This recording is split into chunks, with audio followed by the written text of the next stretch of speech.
in Tilbrook, I'm just going to say one thing. Everybody, go on to Amnesty International. Look up the Red Army's tactic, the 3Ds. They were fantastic at overpowering the prisoners and breaking them. Those 3Ds, disability, dependency, dread.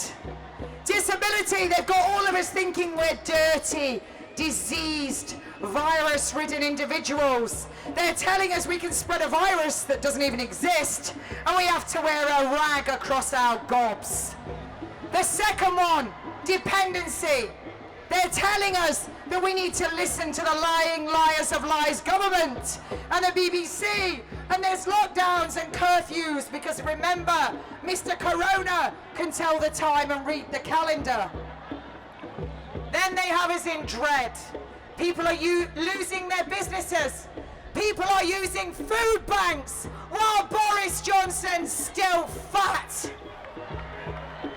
People are very soon going to lose their homes. They're going to be evicted. When the furlough ends, people are going to start having their houses repossessed. If you are standing together with your fellow man and not thinking about yourself, you will not allow it. You will stand at the end of your street and not allow them to repossess the properties. Are you going to do that? Are you going to stand with your fellow man against tyranny? Now we're going to hear from an amazing woman. She's in Ireland.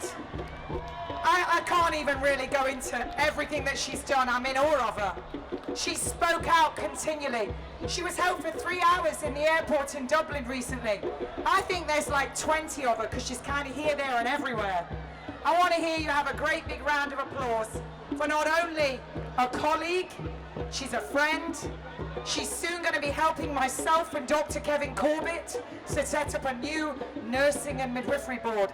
Let's hear it for Professor Dolores Cahill!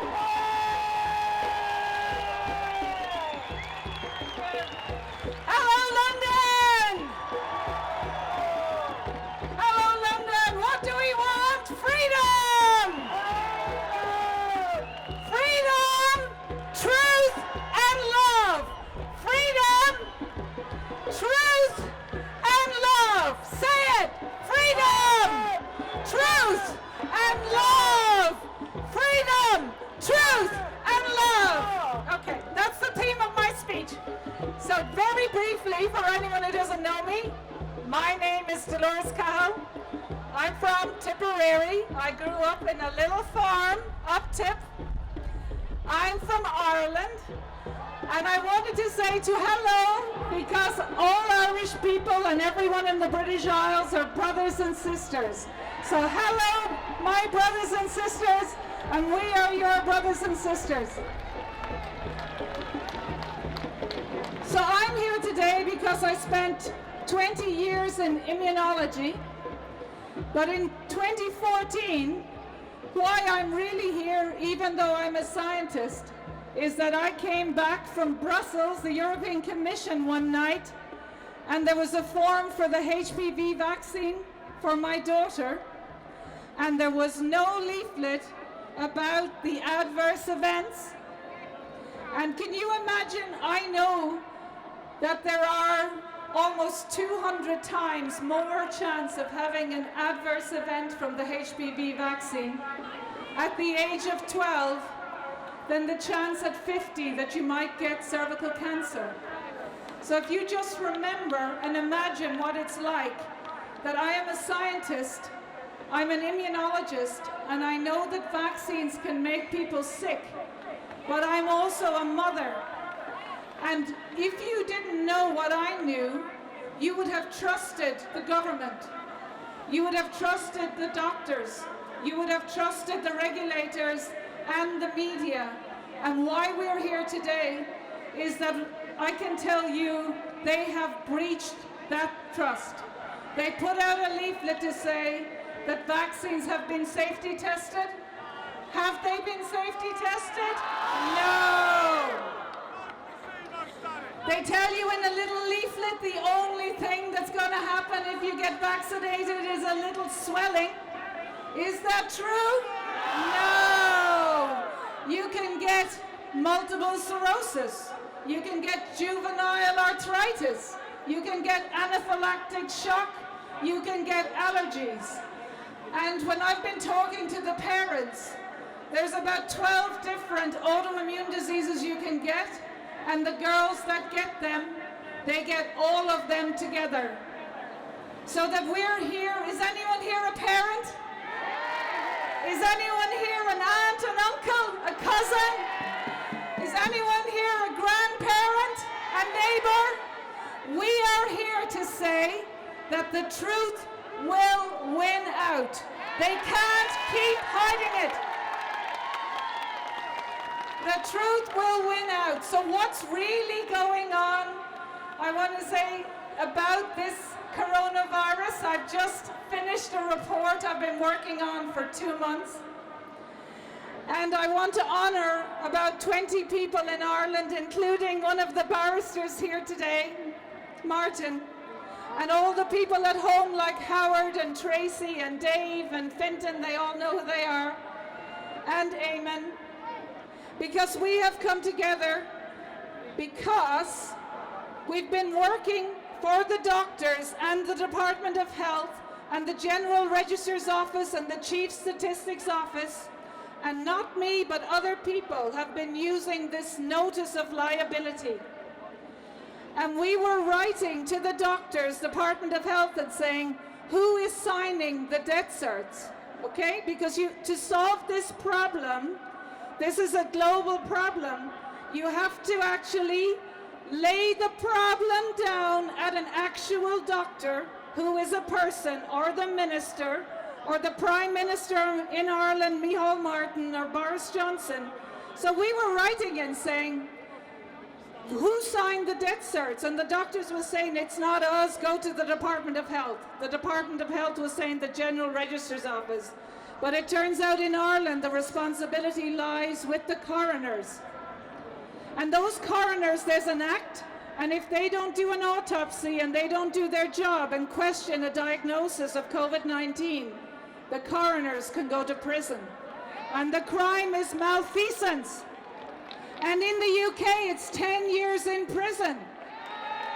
So also, all of you, if you're a parent and your teacher is saying that your child has to be tested for temperature, your child has to wear a mask, your child may have to get a vaccine without permission, then you can actually charge the teacher. You can put a notice of liability this weekend, and if they do it, you can hold them to account.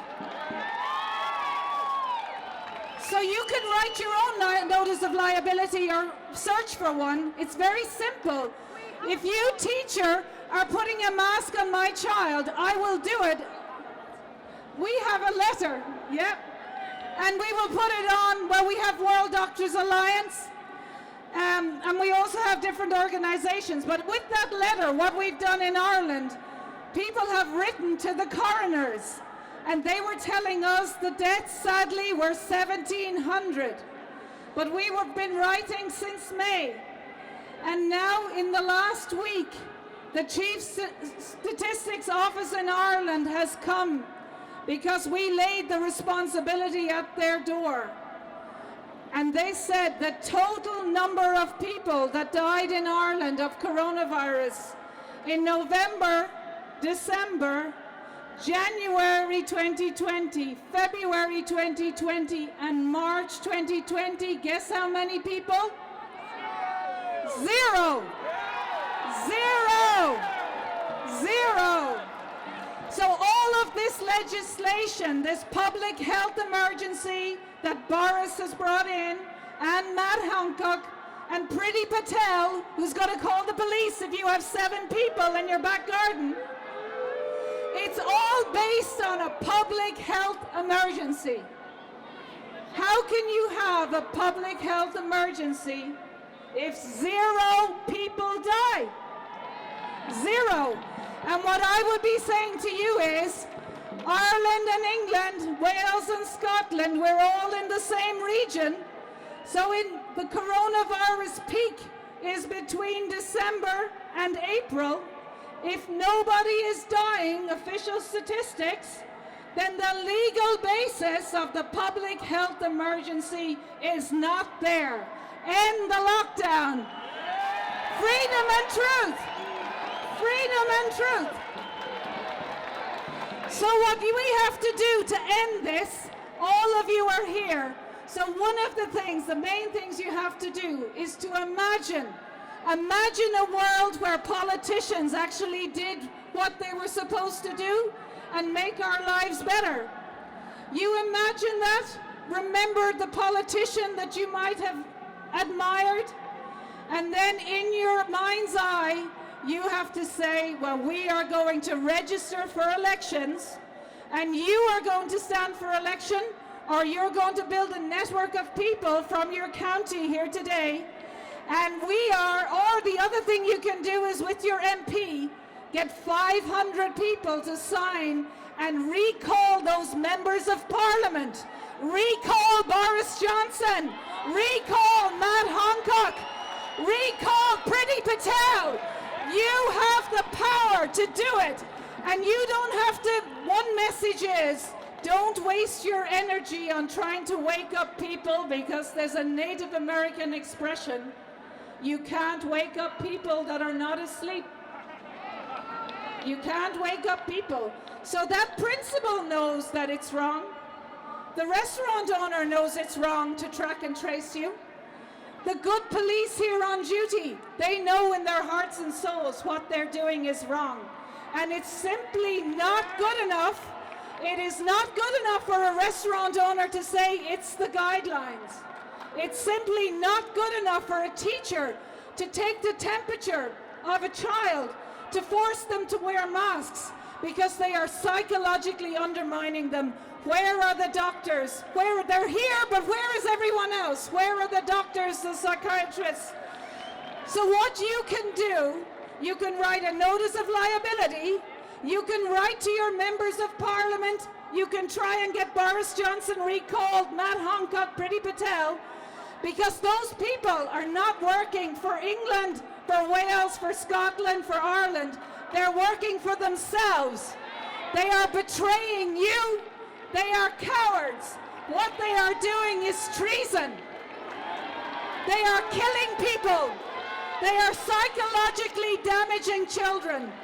And I am calling again that if they are instigating the lockdown one day more, they have to debate the good doctors and scientists, and we are supported by people we know like Robert Kennedy, Judy Mikovich, Sherry Tenpenny, Andrew Kaufman, Dr. Stefan Lanka, and someone who I really admire, the lawyer Rico Gelati, who is supporting us. And I got a call from Heiko Schröder, who's the organizer of the German inquiry, and it brought 3 million people on the streets of Berlin. And we are working together. Heiko is planning a march in Berlin. He wants 10 million people. 10 million people. We are also, I'm supporting a group called ISO-FIA, Sophia, and together with my group of 12 countries, we now have over 30 countries, including Ireland, the UK, Germany, Argentina, Uruguay, Peru, Mexico, New Zealand, and we are working together to share information, but with Rocco Gelati, with Josefina from Spain, and I hope with Heiko in Germany, we're going to set up an international tribunal, an international court, and we are going to hold people to account. And next week, we are publishing my report of call for a public inquiry. But I am personally going to be holding the Irish Prime Minister, Taoiseach Micheál Martin, to account, and the Health Minister, Seamus Donnelly, because like in the UK and Ireland, they've shut down the hospitals. So that means hundreds of people are not getting cancer diagnosis. People with heart attacks are not going to hospital. The elderly are isolated in the care homes, and they are psychologically damaging the children in the schools, the next generation. So there are 0 deaths in Ireland, We have to hold B. Hall Parton to account. You have to hold Boris Johnson to account. We will do it. Support us. Thank you very much. Thank you very much. Ladies and gentlemen, this lady works like no one else. Professor Dolores Cahill.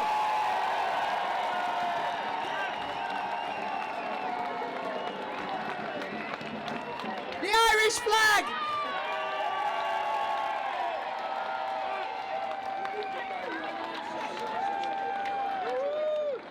Ladies and gentlemen, you've all seen me in the Daily Mail today. If you haven't, go and have a look. The last doctor that they slaughtered, who is a legend, I've read his books. He was right all the way along. The only reason he didn't get his registration back was his insurance wasn't enough. But instead they slandered him. He is an absolute god. Tomorrow I join him on a podcast. Ladies and gentlemen, I give you Dr. Andrew Wakefield on the screen. London, it is so good to be with you again. My family motto is nil desperandum, never despair. Despair is a state of inertia, of panic, from which irrational and fateful choices come. Despair is a state that our adversaries seek to bring upon us, only to be followed by the promise, the false promise of benevolent control.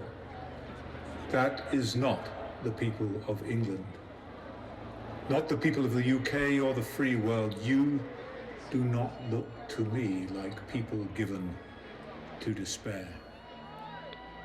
We are now faced with the unambiguous fact that this particular coronavirus had its origins at the hands of scientists.